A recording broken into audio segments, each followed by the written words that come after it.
জুলাই গণঅভ্যুত্থানে নারীদের অবদান নিয়ে এক স্মরণ সভার আয়োজন করে জাতীয়তাবাদী মহিলা দল, যেখানে গণঅভ্যুত্থানের নারীদের অবদান তুলে ধরেন আহত ও নিহত পরিবারের সদস্যরা। সকল ষড়যন্ত্র মোকাবিলায় নারীদের ঐক্যবদ্ধ থাকার আহ্বান জানান বিএনপির স্থায়ী কমিটির সদস্য সেলিমা রহমান। আর দলের আরেক স্থায়ী কমিটির সদস্য ডক্টর আব্দুল মঈন খান বলেন, শুধু সংরক্ষিত আসনে নয়, আগামী নির্বাচনে সংসদের নারীদের প্রতিনিধিত্ব বাড়াতে হবে। জাতীয় সংসদে আমরা নারীদের দেখতে চাই, যে দেশের জনসংখ্যার 50% বেশি নারী, সেখানে নারীর সংখ্যা আমরা রিজার্ভ সিটে 50 জনকে দেব, এটা তো কোনো যুক্তির কথা হতে পারে। শেষে দলের ভারপ্রাপ্ত চেয়ারম্যান তারেক রহমান বলেন, ক্ষমতায় গেলে 50 লাখ ফ্যামিলি কার্ড দেয়া হবে নারীর নামে। আগামী জাতীয় নির্বাচন প্রতিটি নাগরিকের জন্য গুরুত্বপূর্ণ উল্লেখ করে নিরাপদ ও ইনসাফ ভিত্তিক বাংলাদেশ বিনির্মাণে সবাইকে ঐক্যবদ্ধ থাকার আহ্বান জানান তারেক রহমান। আগামী জাতীয় নির্বাচন দেশের প্রতিটি নাগরিকের জন্য অত্যন্ত গুরুত্বপূর্ণ। দেশে যাতে আর কোনোভাবেই আর কোনোদিন ফ্যাসিবাদ, উগ্রবাদ, চরমপন্থা মাথা চাড়া দিয়ে উঠতে না পারে, এই ব্যাপারে বিশেষ করে নারী সমাজকে অত্যন্ত সতর্ক এবং সজাগ থাকতে হবে। শহীদদের কাঙ্ক্ষিত একটি ইনসাফ ভিত্তিক গণতান্ত্রিক নিরাপদ বাংলাদেশ প্রতিষ্ঠার মাধ্যমে শহীদদের আত্মত্যাগের প্রতি সম্মান জানানোর জন্য আমরা ঐক্যবদ্ধ থাকি।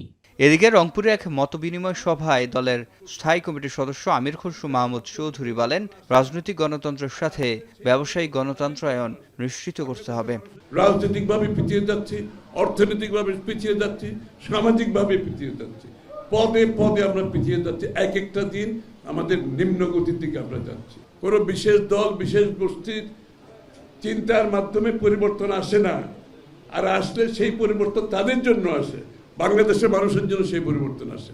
সকালে জুলাই গণঅভ্যুত্থানের শহীদদের স্মরণে জাতীয় প্রেস ক্লাব আয়োজন করে আলোচনা সভার। অনুষ্ঠানে বিএনপির স্থায়ী কমিটির সদস্য এজেডএম জাহিদ হোসেন ফেব্রুয়ারিতে নির্বাচন দিয়ে সরকারকে সম্মানের সাথে বিদায় নেয়ার আহ্বান জানান।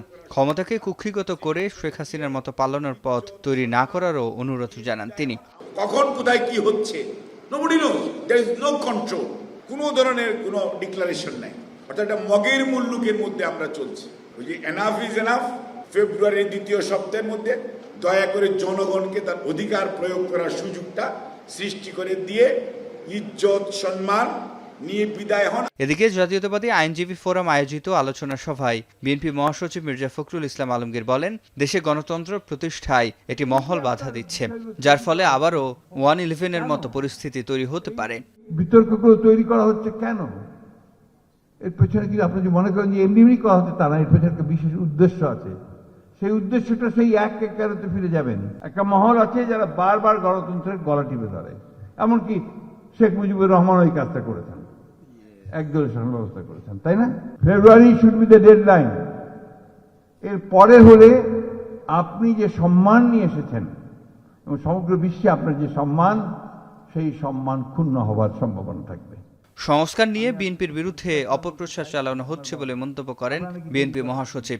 আমরা সংস্কার বিরোধী, আর সংস্কার শব্দটা এসছে আমাদের কাছ থেকে। সিফাত শাহরিয়ার, এখন, ঢাকা। বিপ্লবের শহীদদের স্মরণে